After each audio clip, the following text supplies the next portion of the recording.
No man's ল্যান্ডকে কেন্দ্র করে চাঁপাইনবাবগঞ্জের সীমান্তে বিজিবি ও বিএসএফের মধ্যে চরম উত্তেজনা বিরাজ করছে। দুই দেশের সীমান্ত রক্ষী বাহিনী অতিরিক্ত মোতায়েন করা হয়েছে। আন্তর্জাতিক আইন লঙ্ঘন করে ভারত বাংলাদেশের সীমান্তে কাঁটাতারের বেড়া নির্মাণ করার জন্য উঠে পড়ে লেগেছে। নিয়ম অনুযায়ী শূন্য রেখায় কোনোভাবেই কাঁটাতারের বেড়া স্থাপন করা যাবে না।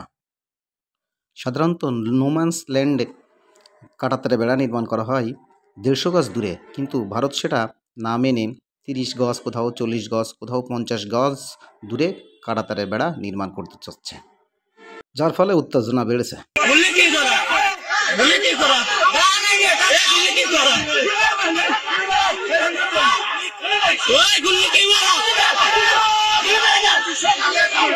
সময় প্রস্তুত আছি আমরা বাংলাদেশের সার্বভৌমত্ব রক্ষাতে, বাংলাদেশের মানচিত্র রক্ষাতে আমরা সব সময় প্রস্তুত আছি।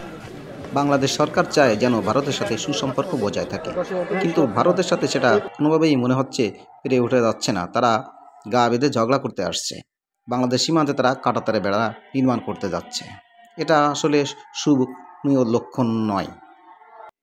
বাংলাদেশের সাধারণ জনগণ চায় শান্তি, কোনোভাবেই অশান্তি চায় না।